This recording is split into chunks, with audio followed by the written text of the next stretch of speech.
नमस्कार, मैं हूं आपके साथ मेनका चौधरी। दिल्ली चुनाव के नतीजों को आए 4 दिन का वक्त बीत गया। 8 फरवरी को नतीजे आए थे और आज है 12 फरवरी।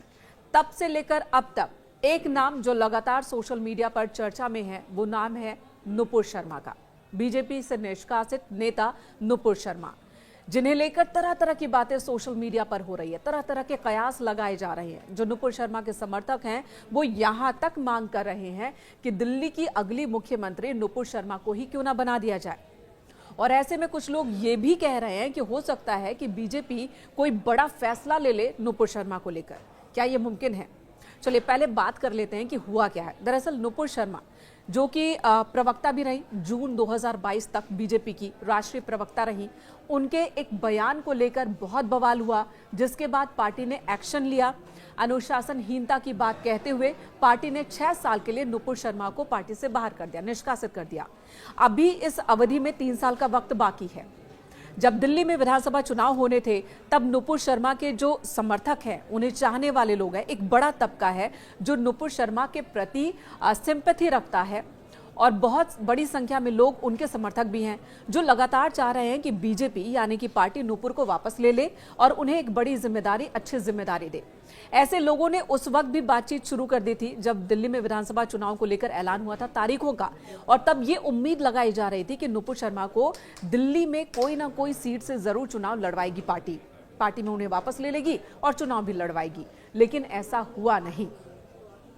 ना तो नुपुर शर्मा को चुनाव लड़वाया गया और ना ही चुनाव के नतीजों के आने के बाद पार्टी की ओर से इस पर कोई स्टैंड लिया गया। बावजूद इसके नुपुर शर्मा लगातार अपने समर्थकों के बीच एक्टिव है। हालांकि उनके सिक्योरिटी के मद्देनजर, उनके सुरक्षा के मद्देनजर उन्हें सिक्योरिटी भी दी गई है और कह सकते हैं कि वो कहीं ना कहीं छिप कर रह रही हैं। बहुत ज़्यादा पब्लिक का जो प्रोग्राम्स होते हैं उसमें वो शामिल नहीं हो रही हैं। सिक्योरिटी के मद्देनज़र ये तमाम इंतज़ाम किए गए हैं। लेकिन इसी बीच जब दिल्ली में चुनाव के नतीजे आए तो एक के बाद एक कई ट्वीट किए नुपुर शर्मा ने और कई सारे रीट्वीट भी किए हैं। उनका आखिरी जो रीट्वीट है, यानी कि सोशल मीडिया साइट पर जो आखिरी एक्टिव थी, आज से 3 दिन पहले थी, जब उन्होंने प्रधानमंत्री नरेंद्र मोदी के विनिंग स्पीच को रीट्वीट किया था। प्रधानमंत्री मोदी ने दिल्ली हेडक्वार्टर में जो स्पीच दी थी उसे उन्होंने अपने सोशल मीडिया प्लेटफॉर्म पे डाला था, जिसे नुपुर शर्मा ने रीट्वीट किया था। ये मामला 3 दिन पहले का है। उससे पहले नुपुर शर्मा ने पीएम के ही एक और ट्वीट को रीट्वीट किया था। अमित शाह केंद्रीय गृह मंत्री, उनके ट्वीट को रीट्वीट किया था और एक ट्वीट खुद भी किया था नुपुर शर्मा ने, जिसमें उन्होंने अपनी उंगली पर वोट के जो निशान होते हैं, स्याही है, वो दिखाते हुए लिखा था, you can fool all of the people some of the time and some of the people for all time, but you can not fool all the people for all the time. इस तरह से उन्होंने tweet किया था और ये लिखा था कि कुछ लोगों को कुछ वक्त के लिए मूर्ख बनाया जा सकता है, कुछ लोगों को हमेशा के लिए मूर्ख बनाया जा सकता है, लेकिन सभी लोगों को हमेशा के लिए मूर्ख नहीं बनाया जा सकता। और इस तरह से पार्टी को जीत की बधाई दी थी और जीत को सेलिब्रेट किया था।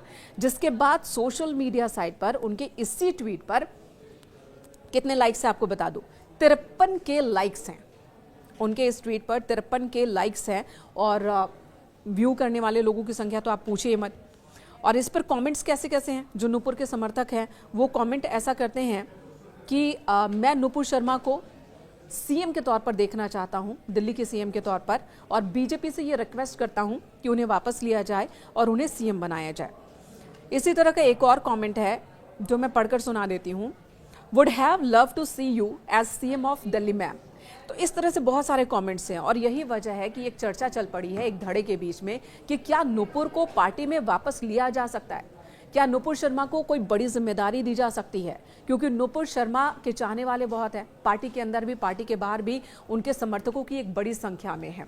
सिंपैथी भी नुपुर शर्मा के साथ है और जो विचारधारा नुपुर शर्मा रिप्रेजेंट करती हैं, जो विचारधारा वो रखती आई हैं, वो भी बहुसंख्यकों के फेवर वाला है। तो क्या इन अटकलों के बीच, इन दबावों के बीच पार्टी वापस ले सकती है? हालांकि अभी तक ऐसा हुआ नहीं। बीजेपी अनुशासन को लेकर जाने वाली पार्टी है। बीजेपी में एक बार अगर कोई एक्शन ले लिया गया तो पार्टी अपने एक्शन से पलटती नहीं है। तो ऐसा फिलहाल होता तो नहीं दिख रहा है, लेकिन हाँ, समर्थकों के बीच इस तरह के कयास जरूर लगाए जा रहे हैं।